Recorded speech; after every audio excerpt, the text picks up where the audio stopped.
Mein Besuch im Museum. Hallo, mein Name ist Tom. Ich bin 24 Jahre alt und wohne in Düsseldorf. Heute ist ein besonderer Tag, denn ich besuche ein Museum in der Stadt. Ich liebe Geschichte und Kunst, und das Museum hat viele interessante Ausstellungen. Am Morgen wache ich früh auf. Die Sonne scheint und der Himmel ist blau. Ich frühstücke ein Brötchen mit Käse und trinke einen Kaffee. Danach ziehe ich bequeme Kleidung an und packe meine Tasche. In meiner Tasche sind mein Portemonnaie, mein Handy, eine Wasserflasche und ein Notizbuch.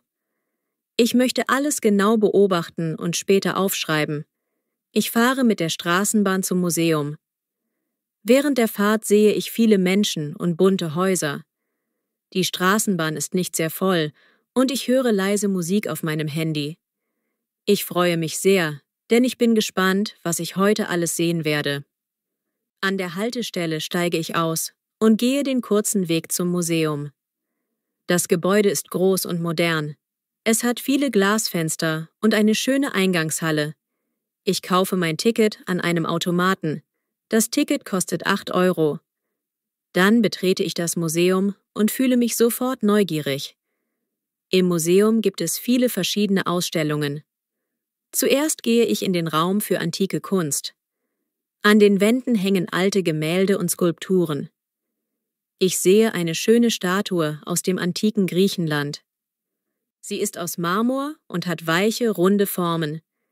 Neben der Statue steht ein kleiner Schild, auf dem ich viele neue Wörter lese. Ich nehme mir Zeit, um die Details zu betrachten. Weiter geht es zu einer Ausstellung moderner Kunst. Hier sind die Bilder bunt und abstrakt. Einige Bilder sind sehr groß und andere sind klein. Ich sehe ein Bild mit vielen leuchtenden Farben und interessanten Formen. Ich frage mich, was der Künstler ausdrücken möchte.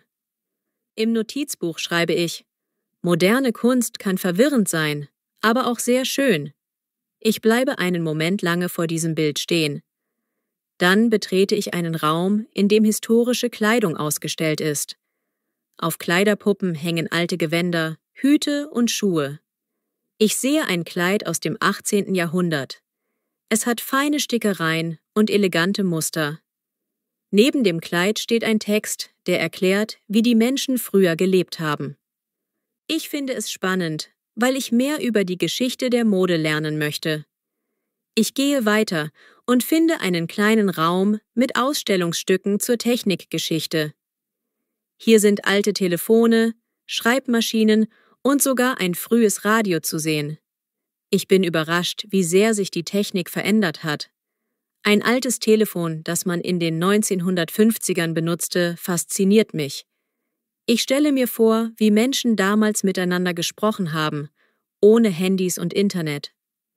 Nach einer Weile mache ich eine kleine Pause in einem Café im Museumsgebäude. Das Café ist gemütlich und hell.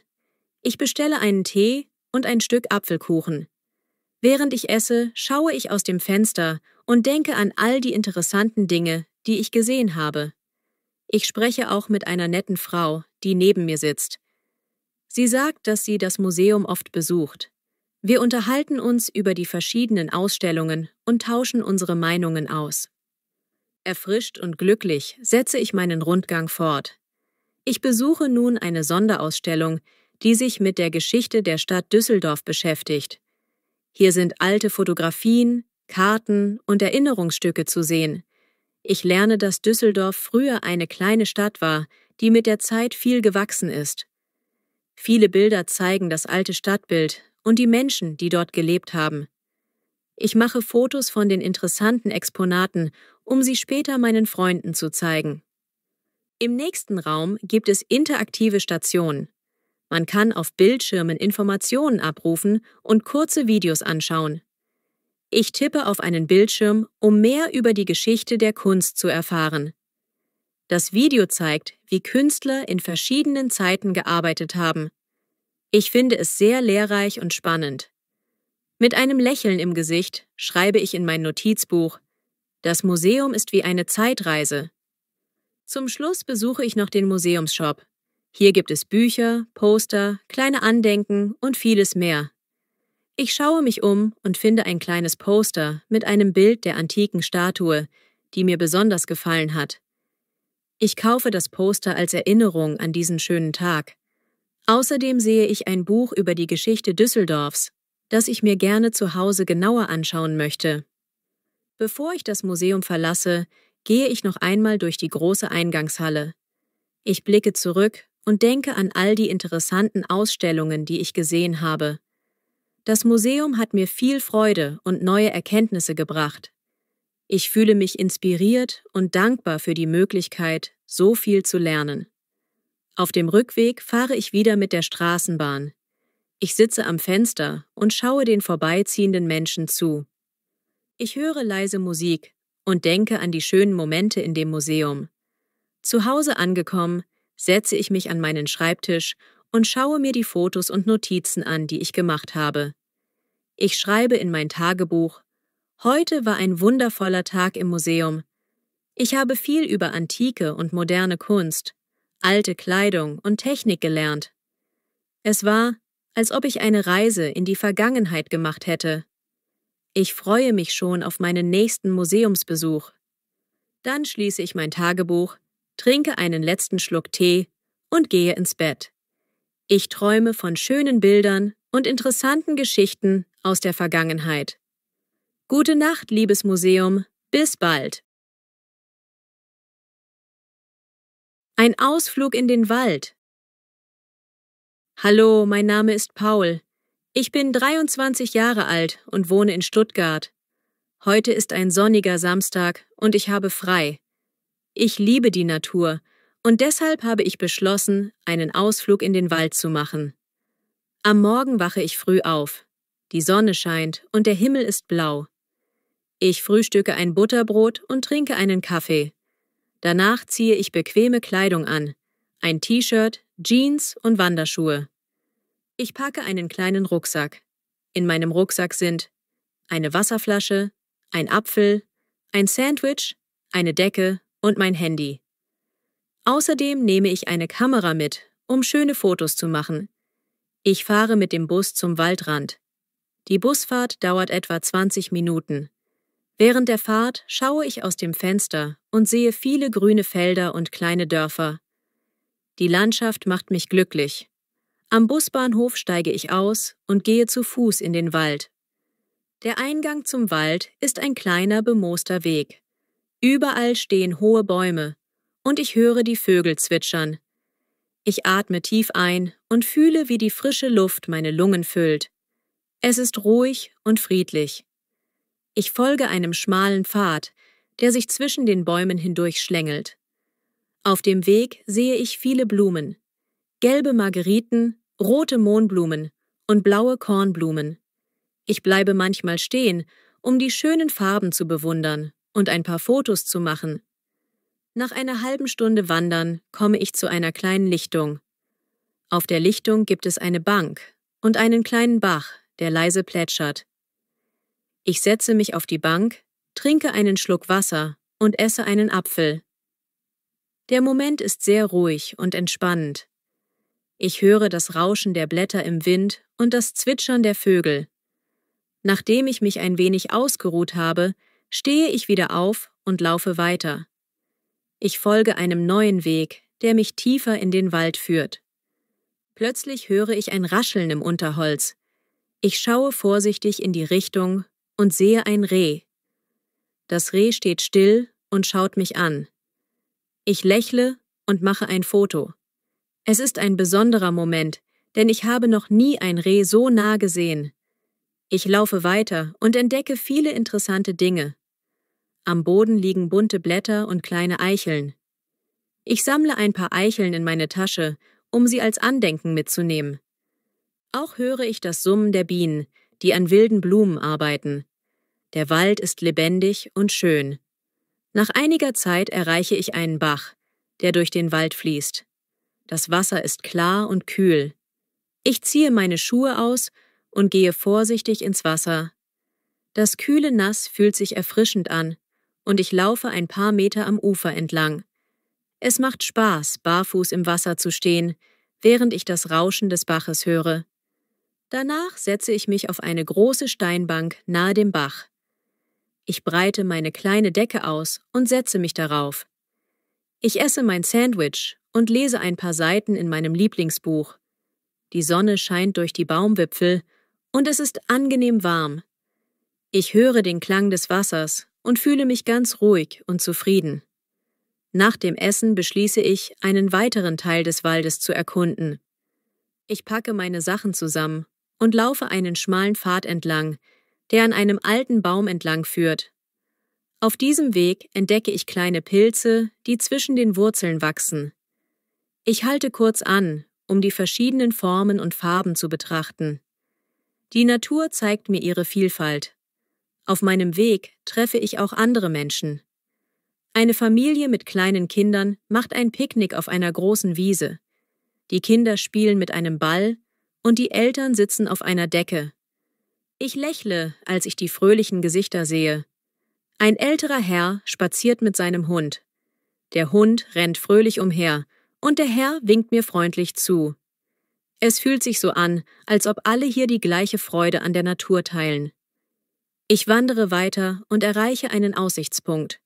Von hier oben kann ich den ganzen Wald überblicken. Über die Baumkronen sehe ich das Licht der Sonne, das wie goldene Punkte funkelt. Ich setze mich auf einen kleinen Stein und genieße den weiten Blick. Ich mache einige Fotos, um diesen besonderen Ausblick festzuhalten. In meinem Notizbuch schreibe ich: Die Natur ist schön und beruhigend. Ich fühle mich frei und glücklich. Nach einer Weile wird es Zeit, den Rückweg anzutreten. Ich packe meine Sachen zusammen und gehe den gleichen Weg zurück. Auf dem Rückweg sammle ich noch ein paar schöne Steine und bewundere ein letztes Mal die grüne Pracht des Waldes. Ich spüre, wie der Tag mich gestärkt und entspannt hat. Am Abend fahre ich mit dem Bus zurück in die Stadt. Während der Busfahrt denke ich an all die schönen Momente im Wald. Ich fühle mich zufrieden und dankbar für diesen Tag. Zu Hause angekommen, ziehe ich meine schmutzigen Wanderschuhe aus und nehme eine warme Dusche. Danach setze ich mich an meinen Schreibtisch und schaue mir die Fotos an, die ich gemacht habe. Ich schreibe in mein Tagebuch: Heute war ein wunderbarer Tag im Wald.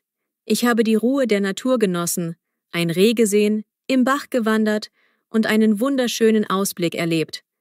Der Wald hat mir viel Freude und Entspannung gebracht. Ich freue mich schon auf meinen nächsten Ausflug in die Natur. Mit diesen schönen Erinnerungen gehe ich ins Bett. Bevor ich einschlafe, höre ich noch einmal das leise Rauschen der Bäume in meinem Kopf und träume von neuen Abenteuern im Wald.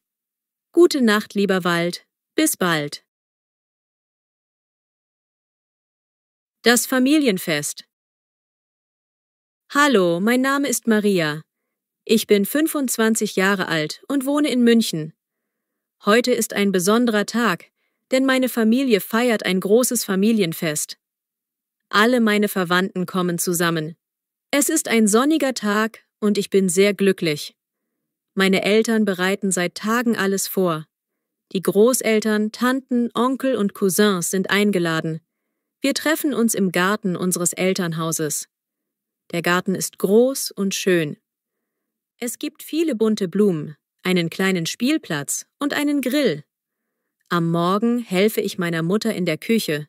Sie kocht viele leckere Gerichte, Salate, Braten, Nudeln und Gemüse. Mein Vater baut Tische und Stühle im Garten auf. Er hängt auch bunte Luftballons an die Bäume. Alle arbeiten zusammen und lachen viel. Bald kommen die Gäste. Zuerst kommt meine Tante Anna mit ihrem Mann und den 2 Kindern. Die Kinder, Tim und Lena, rennen sofort auf den Spielplatz. Sie spielen Verstecken und fangen sich gegenseitig. Ihre fröhlichen Stimmen erfüllen den Garten. Kurz danach kommen auch meine Großeltern. Oma sitzt in einem gemütlichen Stuhl im Schatten eines großen Baumes und Opa liest die Zeitung. Sie freuen sich, alle zu sehen, und erzählen Geschichten aus früheren Zeiten. Ich setze mich zu ihnen und höre aufmerksam zu. Später kommen noch meine Onkel und Cousins. Mein Onkel Peter bringt einen großen Salat mit und meine Cousine Sophie hat selbstgemachten Kuchen dabei. Alle bringen etwas mit, und der Tisch ist bald voll mit leckeren Speisen. Während des Festes spielen wir viele Spiele. Die Kinder spielen Fußball auf der Wiese. Meine Cousins und ich spielen Brettspiele im Schatten. Ich lache, wenn mein kleiner Cousin Max versucht, ein Puzzle zu machen. Er ist sehr konzentriert, aber manchmal passt ein Teil nicht. Zwischendurch gibt es immer wieder Musik. Mein Bruder spielt Gitarre und meine Schwester singt ein paar Lieder. Alle singen mit und klatschen in die Hände. Die Musik macht das Fest noch fröhlicher. Am Nachmittag ist es Zeit für das gemeinsame Essen. Wir sitzen alle um einen großen Tisch im Garten. Es gibt Brot, Käse, Salat, Fleisch und viele andere Köstlichkeiten. Meine Mutter sagt, heute ist ein besonderer Tag. Wir feiern die Familie. Alle stimmen zu und essen zusammen. Während wir essen, unterhalten wir uns. Mein Cousin Markus erzählt von seiner neuen Arbeit. Meine Tante Lisa spricht über ihre Reise nach Italien. Oma erzählt lustige Geschichten aus ihrer Kindheit. Es gibt viele Gespräche und Gelächter. Ich fühle mich sehr wohl, weil meine Familie so lieb ist. Nach dem Essen machen wir einen Spaziergang im Garten. Wir gehen zusammen um den großen Baum, unter dem meine Großeltern sitzen. Die Sonne scheint und der Himmel ist blau. Einige Verwandte spielen Frisbee, während andere sich unterhalten. Ich nehme meine Kamera und mache Fotos von den fröhlichen Gesichtern. Später am Nachmittag bereiten wir ein kleines Feuer vor. Mein Vater zündet den Grill an und bald duftet es wunderbar nach Fleisch und Gemüse. Alle sitzen im Kreis um das Feuer. Wir essen gegrillte Würstchen und Maiskolben. Die Kinder rösten Marshmallows. Dabei erzähle ich eine kleine Geschichte. Früher, als ich klein war, hat uns mein Opa immer lustige Geschichten erzählt. Alle hören gespannt zu. Die Zeit vergeht schnell. Am Abend wird es kühler und der Himmel wird dunkel. Wir zünden noch ein paar Kerzen an und hängen Lichterketten in den Garten. Die Atmosphäre ist warm und gemütlich. Meine Großeltern holen alte Fotoalben heraus. Wir blättern gemeinsam durch die Bilder. Ich sehe Fotos von früher, von Geburtstagen und von Urlauben. Es ist schön, sich an all die glücklichen Momente zu erinnern. Später sitzen wir noch zusammen und trinken Tee oder heißen Kakao. Mein Onkel spielt auf seinem Handy ein ruhiges Lied und alle lauschen. Ich denke an die vielen schönen Stunden, die wir heute gemeinsam verbracht haben. Es fühlt sich an wie ein kleines Wunder, wenn alle zusammen sind. Bevor das Fest zu Ende geht, umarmen sich alle. Meine Tante sagt, ich freue mich, euch alle zu sehen. Wir sollten das öfter machen. Mein Bruder fügt hinzu, Familie ist das Wichtigste. Ich nicke und lächle, denn ich weiß, dass diese Tage mir viel bedeuten. Ich helfe meinen Eltern, den Garten aufzuräumen. Wir sammeln die leeren Teller und Gläser ein und bringen sie in die Küche. Auch wenn wir müde sind, bin ich glücklich. Heute habe ich so viel Liebe und Freude gespürt. Zu Hause angekommen, setze ich mich an meinen Schreibtisch. Ich schaue mir die Fotos des Tages an und schreibe in mein Tagebuch, heute war ein wundervolles Familienfest. Ich habe meine Verwandten wieder gesehen, gelacht, gegessen und gespielt. Es war ein Tag voller Liebe und Freude. Ich freue mich auf das nächste Fest. Mit diesen schönen Erinnerungen gehe ich ins Bett. Ich denke an die lachenden Gesichter, die warmen Umarmungen und die leckeren Speisen. Bevor ich einschlafe, höre ich noch einmal die Musik und das Lachen in meinem Kopf und träume von weiteren glücklichen Tagen mit meiner Familie. Gute Nacht und bis bald, liebe Familie.